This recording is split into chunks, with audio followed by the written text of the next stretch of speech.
Warangal rural జిల్లా పరకాల పట్టణంలో వ్యవసాయ శాఖ ఆధ్వర్యంలో ఏర్పాటు చేసిన వానాకాలం 2020 పంటల సాగు ప్రణాళికపై అవగాహన సదస్సు కార్యక్రమానికి ముఖ్య అతిథులుగా ఎమ్మెల్యే చల్లా ధర్మారెడ్డి హాజరయ్యారు.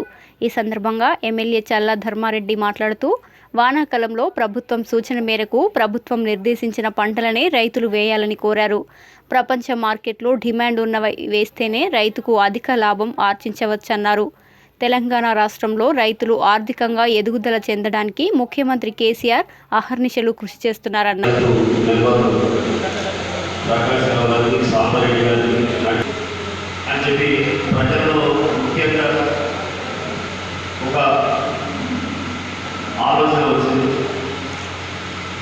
ముఖ్యమంత్రి గారు చెప్పిన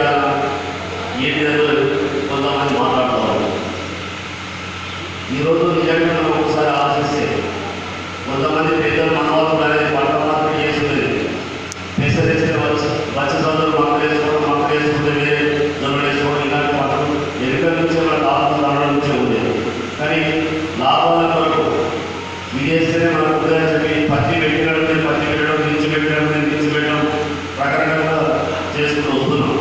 కానీ గౌరవ ముఖ్యమంత్రి కేసీఆర్ గారు తెలంగాణ తెచ్చుకునే ముందు, తెలంగాణ వచ్చే ముందు అనేక రకాల గ్రామాలు తిరిగి ప్రజలతో మమైక్యమై ప్రజల కష్టాలను చూసి, ప్రజల ఇబ్బందులను చూసి తెలంగాణ మనం ఏర్పడే ముందు ఆంధ్ర పాలకుల మాటలకు ఎన్నో రకాల వ్యంగ్యంగా మాట్లాడిన సందర్భాలు ఒక్కసారి మనం గుర్తు చేసుకోవాల్సిన అవసరం ఉంది. అసలు ముఖ్యమంత్రి గారు ఎందుకు ఆలోచన చేస్తారనేది చాలా కారణాలు. ఈ కొత్తగా పుట్టింది కాదు, ఏనామని ఆలోచన చేసి అకస్మాత్తుగా మీరు ఈ పంటలు పెట్టాలని ఆదేశాలు ఇచ్చింది కాదు. ఆనాడు ఆంధ్ర పాలకులు తెలంగాణ ఏదో పడితే మీకు కరెంట్ ఎట్లా వస్తుంది, కరెంటే లేదు, తీగల మీద పట్టణ వేసుకోవాలని చెప్పారు. అసలు తెలంగాణ ఏదో పడితే మీకు శుభ్రే ఉండదు, మీ బోర్ల మీద ఆధారపడ్డ వ్యవసాయం మొత్తం కుట్టుబడిపోతుంది. బోర్లకి ఇప్పటికీ అప్డేట్ నీరు లేవు. అసలు మిమ్మల్ని తెలంగాణలో నమ్మి ఏ బ్యాంకు కూడా అప్పులు సమగ్ర పంటల సాగు అంటే మనకు సమగ్ర పంటల సాగు విధానం అంటే అధిక లాభం పొందడానికి మనకు ఒక ప్రతిజ్ఞను మనం అందరం ఈ సందర్భంగా మనం ప్రతిజ్ఞ చేయాలి. సో నేను చదువుతాను, మీరందరూ కూడా మీరు ఏం లేదు సార్, ఏం లేదు, కేసీఆర్ చెప్పిన పనులు చేద్దాం. ఓకే.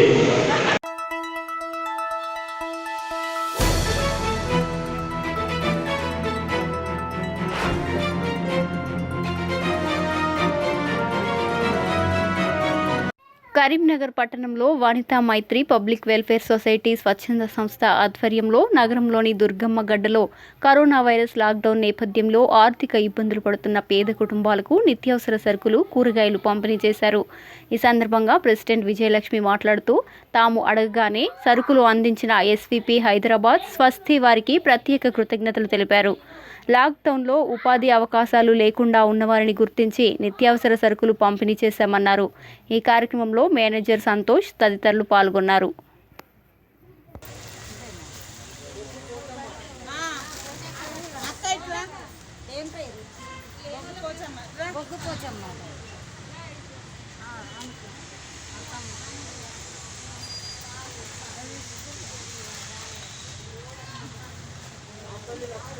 కాంపల్లి లక్ష్మి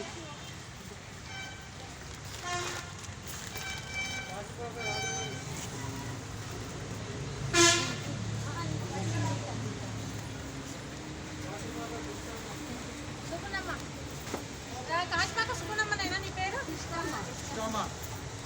పట్టు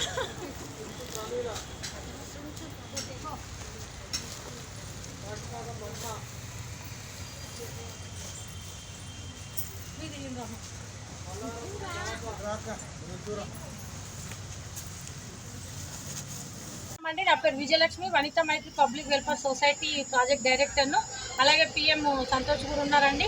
ఇది మా సొసైటీ తరఫు నుండి చాలామందికి ఇప్పుడు కోవిడ్-19 గురించి చాలామంది ఎవరు దుకాణాలకు పోవడానికి కూడా మాకు చాలామంది ఇబ్బందులు పడుతున్నారు, బయటికి పోవడానికే భయపడుతున్నారు జనాలు. కాబట్టి మేము మా సొసైటీ తరఫు నుండి కొంతమందికి ఒక 50 58 మందికి కొంత నిత్యావసర సరుకులు ఇవ్వడం జరిగిందండి. ఇక్కడ ఈరోజు మేము అంతా చాలా హ్యాపీగా ఉన్నాం. స్వస్తికి కూడా కృతజ్ఞతలు తెలియజేస్తున్నామండి. మేము ఈరోజు ఇలా ఇందులో మేము ఏమేమి పెట్టినామంటే పప్పులు ఇవ్వడం జరిగిందండి, రైస్ ఇవ్వడం జరిగింది, కారపొడి, సోప్స్, గోధుమ పిండి ప్యాకెట్, ఆయిల్ ప్యాకెట్ చాలా ఇవ్వడం కూడా జరిగిందండి. ఇంకా కూడా మేము ఇవ్వాలని చెప్పేసి కొంతమంది డోనర్లను కూడా అడగాలనుకుంటున్నాం. సార్ మాకు ఇంకా సాయం చేయండి, ఎవరైనా డోనర్లు ఉంటే. మా ఆఫీస్ వచ్చేసి కూడా మంకమ్మ తోట ఆంధ్ర బ్యాంక్ దగ్గరే ఉందండి. ఈరోజు వనితా మైత్రి పబ్లిక్ వెల్ఫేర్ సొసైటీ ప్రస్తుత సంస్థ ఆధ్వర్యంలో ఇక్కడ మా ప్రాజెక్టు డైరెక్టర్ కె విజయలక్ష్మి గారు వచ్చారు. నా పేరు ఆర్ సంతోష్, నేను ఈ ప్రాజెక్టులో మేనేజర్గా వర్క్ చేస్తున్నాను. అయితే మా యొక్క సొసైటీ తరఫున మేము కొంతమందికి బిలో పవర్టీ లైన్ ఉన్న వాళ్ళకు, పేదలకు సహకారం అందించడానికి కోవిడ్-19 వల్ల చాలామందికి కూలి పనులకు కూడా వెళ్ళడానికి కుదరట్లేదు. అట్లాంటి వాళ్ళను మేము కొంతమందిని తెలుసుకొని వాళ్ళకు నిత్యావసర సరుకులు ఈరోజు మేము ఒక 5 కిలోల రేషన్ బియ్యం, 5 కిలోల బియ్యము మరియు పప్పు, గోధుమ పిండి ప్యాకెటు, కారపొడి, చక్కెర, ఇలా కొన్ని నిత్యావసర సరుకులు, కొన్ని మాస్కులు కూడా మేము అందించడం జరిగింది. ఒక 56 మందికి మా సంస్థ తరఫున ఈరోజు చేయడం జరిగింది. దీనికి సహకారము ముఖ్యంగా మాకు SVP హైదరాబాద్ నుంచి మరియు స్వస్తి నుంచి వెళ్ళి మాకు దీనికి ప్రోత్సాహం ఇవ్వడం జరిగింది. ఈ డిస్ట్రిబ్యూషన్కు వాళ్ళే ఫండింగ్ ఇవ్వడం జరిగింది. వారికి మా యొక్క సంస్థ తరఫున మేము కృతజ్ఞతలు తెలియజేస్తున్నాము. Thank you.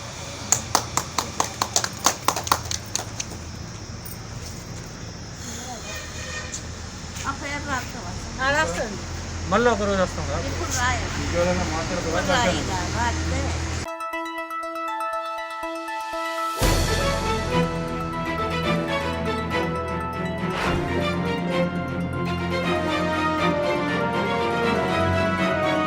జగిత్యాల జిల్లా మేడిపల్లి మండల కేంద్రంలో గురువారం వ్యవసాయ శాఖ ఆధ్వర్యంలో వర్షాకాలంలో వేయాల్సిన పంటల గురించి అధికారులు మేడిపల్లి మండల కేంద్రంలో ఉన్న రైతులతో సమావేశం నిర్వహించారు. ఇందులో భాగంగా రైతులు అధికారులతో ఏ పంట పెట్టినా దానికి తగిన గిట్టుబాటు ధర ఇస్తే తాము తప్పకుండా చెప్పిన పంట వేయడానికి సిద్ధంగా ఉన్నామన్నారు. ఈ కార్యక్రమంలో MRO Rajeswararao, single window chairman Ramesh Reddy, MPP Dongakanti Umadevi, జిల్లా రైతు బంధు సంక్షేమ సమితి సభ్యులు శ్రీపాల్ రెడ్డి మరియు మేడిపల్లి గ్రామ రైతులు పాల్గొన్నారు. 2007 లోపల ఐకేపీ సెంటర్ స్టార్ట్ అయింది వాస్తవం. అప్పుడు సరే మీరంటే ఇప్పుడు ఎంగేజ్ మీకంటే ముందున్న మీ పేరెంట్స్ కానీ అందరూ అనుకోండి 10-13 సంవత్సరాలు కనుకుంటే అప్పుడు ఉన్న ఐకేపీ సెంటర్ స్టార్ట్ అయినప్పుడు మన వాళ్ళు ఏంటంటే వర్షాకాలం రాగానే 90% సన్న పట్టులు, ఒక 10% దుడ్డు పడుతుంది. రాను దాంట్లో పట్టున్న సాధక బాధాలకు ఇబ్బందులను మీరు చూసుకున్న తర్వాత మెల్లమెల్లగా మార్పు జరగాలి, దుడ్డు వల్లకు రావాలి. ఇప్పుడు రాష్ట్ర వ్యాప్తంగా ఈ పరిస్థితి ఏర్పడ్డది కాబట్టి కొంచెం ఆలోచన విధానం మార్చడానికి రైతులను ఏదో ఇబ్బంది పెట్టాలనే ముఖ్యమంత్రి ఇబ్బంది పెట్టాలనే ఉద్దేశంతో మెల్లమెల్ల మార్చుకున్నాం. దేశంలో ఒకటి 135 కోట్ల జనాభా, ఇంత పెద్ద జనాభాలో ఒకటి సమస్యలు అనేవి బాగుంటాయి. కొంతమంది మీరు గల్ఫ్ కంట్రీస్ ఇతర దేశాలకు పోయిన వాళ్ళు అక్కడ సమస్యలు తక్కువ ఉంటాయి. మన దగ్గర ఏంటంటే మనం ఒకటంటే ఇప్పుడు ఈ పరిస్థితి ఉన్నది. 2020 వచ్చే వరకు ఏమైందంటే 90% కాదు 100% మీకు దొడ్డు పట్టు పెడుతుంది. మనం కూడా ఆలోచన చేయండి. ప్రభుత్వం అంటే ఎవరో కాదు, ముఖ్యమంత్రిని అందరం కలిసిపోయినా వాడు ముక్కులు పెడతారు. ఆయన కూడా రైతు పక్షపాతి ముఖ్యమంత్రి. గత 2014 నుంచి మనం చూస్తున్న సందర్భంలో నేను ఏమంటున్నా అంటే ప్రపంచంలో మొత్తం వైరస్ తోటి మనం అరచేతుల పానాలు పెట్టుకుని బతుకుతున్నాం. ఈ రోజు ప్రజెంట్ పొజిషన్ మీకు చెప్పేంత లేదు. ఈ పరిస్థితుల్లో కూడా దాదాపు 25,000 కోట్లు 30,000 కోట్లు బ్యాంకులను మెప్పించిందా ఏం మెప్పించిందా అసలు మనం ఏముంది లాస్ట్ టైమే దుడ్డుబాటు ఉండడం లేదు అని పుకార్లు లేచింది. అయినప్పటికీ కూడా ఈ విపత్కర పరిస్థితులు ప్రభుత్వ ఉద్యోగులు ఉన్నారు. ఇక్కడ ఎంఆర్ఓ గారు జీతం సగమేస్తుంది, యువ మేడం జీతం సగమేస్తుంది, ప్రజాప్రతినిధి జీతాలకు లేవు ఉన్నారా. వడ్లు కొనడం కానివ్వండి, మొక్కలు కొనడం కానివ్వండి, కందులు డబ్బు రాలేదు వాస్తవం. దానికి కూడా ఇబ్బంది ఉంటాయి. మార్కెట్లో ప్రతిసారి నోటే 5,000 కొంటే కందులు 3,500 కూడా ఓపెన్ మార్కెట్లో కొనే ప్రభుత్వం దగ్గర రైతు దగ్గరికి వెళ్ళి 5,000 కొన్నాడు.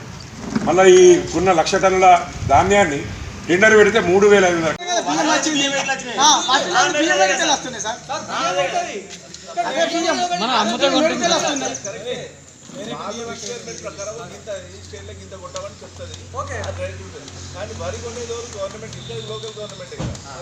ఆ వరి కూడా ఆ బియ్యం కొంటేనే కదా ఈ వరి కొనేది, లేకపోతే ఈ గవర్నమెంట్ నీ ఇప్పటికీ కోస్తుంది క్వింటల్కి 5 కిలోలు చెప్తున్నా.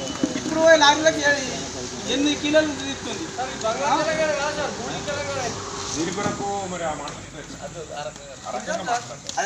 రాష్ట్రీయ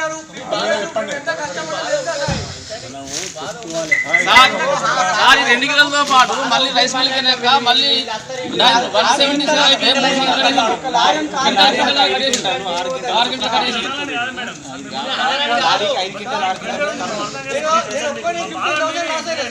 15,000 లాస్ అయినా ఎక్స్ట్రా అంటే నేను చూస్తూనే కళ్ళతో ఏం చేయలేని పరిస్థితి. ఎవరు మాట్లాడినా ఎవరు రిప్లై లేదు. మీకు కూడా కాల్ చేసిన సార్ ఈ సమస్య జరుగుతున్నది, డీడీకి వేసిన, డీసీఓకి వేసిన, కాల్ సెంటర్ కూడా నేను చేసిన, ప్రతి ఒక్కరికి ఎవ్వరు పట్టించుకునే స్థాయి లేదు. మిల్లర్ల రాజ్యం నడుస్తుంది 100%. సార్ ఈ క్రాప్ లో 100% న్యాయం జరిగి 100% హ్యాపీగా ఉన్నది, సక్సెస్ రేట్లు ఉన్నది ఒక రైస్ మిల్లర్.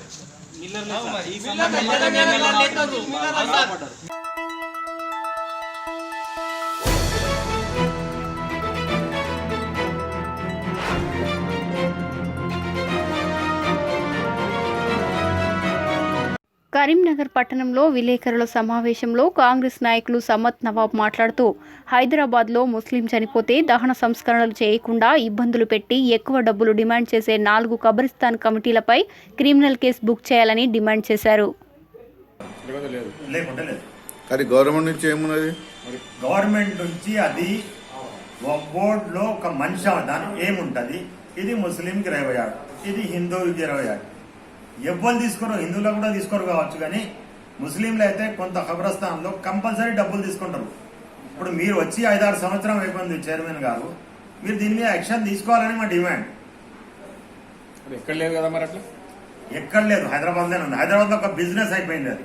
ఆ బిజినెస్ మీద కేసీఆర్ గారు, కొప్పుల ఈశ్వర్ గారు, మరి సలీం గారు దాని మీద కంట్రోల్ చేయాలని మా విజ్ఞప్తి. నా పేరు మొహమ్మద్ అబ్దుల్ సమద్ నవాబ్, నేను సెక్రటరీ ఖాదిమానే మిల్లత్ మరియు వక్ఫ్ ప్రొటెక్షన్ అండ్ డెవలప్మెంట్ కమిటీ. కూడా హైదరాబాద్లో ఒక ముస్లిం వ్యక్తి ఖాజా అని పేరు ఆయన చనిపోయాడు. దురదృష్టం ఏంటంటే చనిపోయిన వాళ్ళ బంధువులు హైదరాబాద్లో 4 గ్రేవ్యార్డ్లో తిరిగిండ్రు. ఇది ముస్లిం శవాన్ని ఇక్కడ పాత్ర పెట్టాలా, మాకు పర్మిషన్ ఇవ్వండి, పైసలు కూడా ఇస్తా అంటే వాళ్ళు డిమాండ్ చేసి ఆ ముస్లిం శవాన్ని అక్కడ పాత్ర పెట్ట ఇయ్యలే. చైర్మన్ వక్ఫ్ బోర్డ్ సలీం గారితో మాది ఒక డిమాండ్, చైర్మన్ గారు మీరు హైదరాబాద్లోనే ఉన్నారు, మీ ఏరియాలో ఇట్లా అయితే టోటల్లీ తెలంగాణలో ఇటువంటి ఇష్యూలు అయితే మీరు ఏం చేస్తారు? మీరు హైదరాబాద్లో ఉన్నారు. దయచేసి నిన్న Mushtaq Malik convener JAC joint action committee మరియు తహరీక్ ముస్లిం షబ్బాన్ గారు మీకు ఒక రిప్రజెంటేషన్ ఇచ్చినారు. ఆ రిప్రజెంటేషన్లో డీటెయిల్స్ ఇచ్చినారు. ఎవరైనా ముస్లిం వ్యక్తి చనిపోతే ఎలాంటి పైసలు డబ్బులు తీసుకోకుండా వాళ్ళకు అక్కడనే పాత్ర పెట్టాలా. మీరేమో సస్పెండ్ చేస్తా అంటున్నారు, సస్పెండ్ చేయండి, కానీ మాదొక డిమాండ్ ఉంది కరీంనగర్ నుంచి. ఫస్ట్ వాళ్ళ మీద క్రిమినల్ కేసు బుక్ చేయాలి. వక్ఫ్ బోర్డు తరఫు నుంచి ఆ 4 ఖబరస్థాన్ కమిటీ ముతవల్లి లెవెల్ ఉన్నారో వాళ్ళ మీద క్రిమినల్ కేసు తీసుకొని హైదరాబాద్లో ఎక్కడ ముస్లిం గ్రేవ్యార్డ్స్ ఉన్నారో అక్కడ వక్ఫ్ బోర్డు ద్వారా ఒక బోర్డు పెట్టి ఇక్కడ ఎవరు డబ్బులు ఇవ్వద్దు, ఎవరైనా డబ్బులు అడిగినచో టోల్ ఫ్రీ నంబర్ ఇచ్చేసి వాళ్ళ మీద క్రిమినల్ కేసు బుక్ చేయాలని. రెండోది ఏంటంటే ఇటువంటి సంఘటన ఒక కరీంనగర్లో అయితే మున్సిపల్ వాళ్ళు తీసుకుపోయి డంప్ యార్డ్లో పాత్ర పెడితే శవాన్ని 3 రోజుల తర్వాత వాళ్ళకి తీసి వాళ్ళ బంధువులకు మా ఆఫీస్ ద్వారా వాళ్లకు ఆ శవాన్ని అందించినాం. దయచేసి చైర్మన్ గారు సలీం గారు మీతోనే డిమాండ్ ఉంది, ఆ ముస్లిం శవాన్ని ఆ శంషాన్ వాటికా నుంచి తీసేసి మళ్ళీ ముస్లిం గ్రేవ్యార్డ్లో పాత్ర పెట్టాలని మా డిమాండ్. రెండోది ఆ టీఆర్ఎస్ కార్పొరేటర్ ఎవరు ఉన్నారో వాళ్లకు మేము స్వాగతిస్తున్నాం. వాళ్ళు ఏ పని చేసినారో ఈరోజు ముస్లిం గ్రేవ్యార్డ్లో ఎవరు పాత్ర పెట్టకుంటే వాళ్ళు తీసుకుపోయి హిందూ శంషాన వాటికలా వాళ్ళు జాగా ఇచ్చి పాత్ర పెట్టినారు. వాళ్లకు నేను అభినందిస్తున్నాను. దయచేసి సలీం గారితో మళ్ళీ డిమాండ్ ఉంది, కేసీఆర్ గారితో కూడా డిమాండ్ ఉంది. కొప్పుల ఈశ్వర్ మైనార్టీ మినిస్టర్ గారితో కూడా డిమాండ్ ఉంది. దీనికి ఇమీడియట్లీ యాక్షన్ తీసుకొని ఆ 4 కమిటీల మీద 4 గ్రేవ్యార్డ్ ఎవరెవరో వాళ్ళకి పర్మిషన్ ఇవ్వలేదో వాళ్ళ మీద క్రిమినల్ కేసు బుక్ చేసి ఆ గ్రేవ్యార్డ్ హైదరాబాద్ టోటల్లో మీరు గ్రేవ్యార్డ్లో ఒక బోర్డు పెట్టండి, ఇక్కడ ఎలాంటి డబ్బులు వసూలు చేయొద్దు, ఎవరైనా అడిగినచ్చు ఆ శంషాన్ వాటిక పక్క